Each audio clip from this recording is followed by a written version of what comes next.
এক ছোট্ট মেয়ে যার নাম সারা জন্মদিনে তার ঠাকুমা তাকে একটু অদ্ভুত উপহার দিলেন, যা সে মোটেও আশা করেনি। ঠাকুমা তাকে এক পুরনো কাঠের পুতুল উপহার দিলেন। তা দেখতে একেবারে সাধারণ ছিল না। পুতুলটির মুখে একটু হালকা হাসি ছিল, কিন্তু চোখের গভীর শূন্যতা ছিল, যেন কোনো আবেগ নয়। সারা প্রথমে আনন্দিত হলেও দিন দিন সে পুতুলটাকে নিয়ে অস্বস্তি অনুভব করতে শুরু করে। রাতে যখন সারা ঘুমানোর জন্য বিছানায় শুয়েছিল, তখন সে দেখল পুতুলটি বিছানার পায়ের কাছে বসে আছে, যদিও সে পুতুলটিকে আলমারিতে রেখে ঘুমিয়েছিল। প্রথমে সে ভাবল হয়তো নিজের ভুল হতে পারে, কিন্তু পরবর্তী কয়েকদিন পর আরও অদ্ভুত ঘটনা ঘটতে শুরু করে তাদের সঙ্গে। দিনের পর দিন সারা অস্বাভাবিক ঘটনাগুলো লক্ষ্য করতে থাকে। একদিন সকালে সে আয়নায় দেখে পুতুলটির চোখে জল। সারা আতঙ্কিত হয়ে ওঠে এবং তার মাকে বিষয়টা বলে, কিন্তু পুতুলটি কি সত্যিই চোখে কান্না করে ফেলেছে? পুতুলটির চোখের এই অদ্ভুত পরিবর্তন সারাও তার পরিবারের কাছে এক অশুভ ইঙ্গিত দাঁড়ায়। পরদিন সারা তার বাবার কাঁধেও অদ্ভুত আঁচড় দেখে। তার মা ঘুমিয়ে ঘুমিয়ে অদ্ভুত কথা বলতে শুরু করে।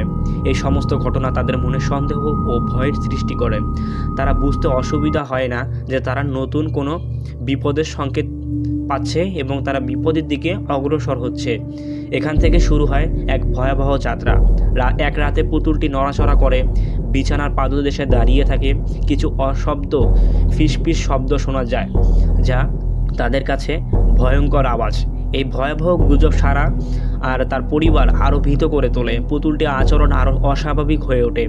তার চোখে কান্না, গা শীতল করা অনুভূতি। এমনকি একদিন সারা মায়ের সাথে কথা বলছিল, তখন সে নিজেকে খুঁজে পায় না। মায়ের পুতুলের কথা বলার আওয়াজ শুনতে পায়। এখন সারাও পুরোপুরি বুঝতে পারে এই পুতুলটির সাথে কিছু অদ্ভুত রহস্য জড়িত রয়েছে। রাতের পর রাত পুতুলটি ভয়ের আবহ তৈরি করে, আর সারা তার পরিবার সদস্যের অস্বাভাবিক আচরণ দেখতে থাকে।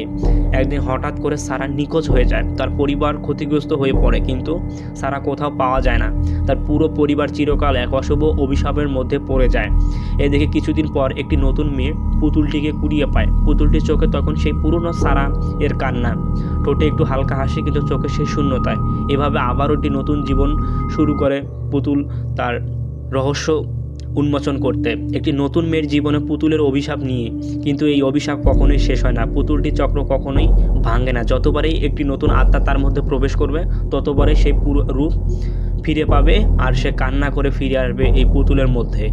তো এতটুকু ছিল আজকের ভিডিও। তো ভিডিওটা যারা দেখতেছেন, ভিডিওটা ভালো লাগে অবশ্যই একটা লাইক করবেন, আর আপনি যদি আমাদের চ্যানেলে নতুন থেকে অবশ্যই একটা সাবস্ক্রাইব করবেন।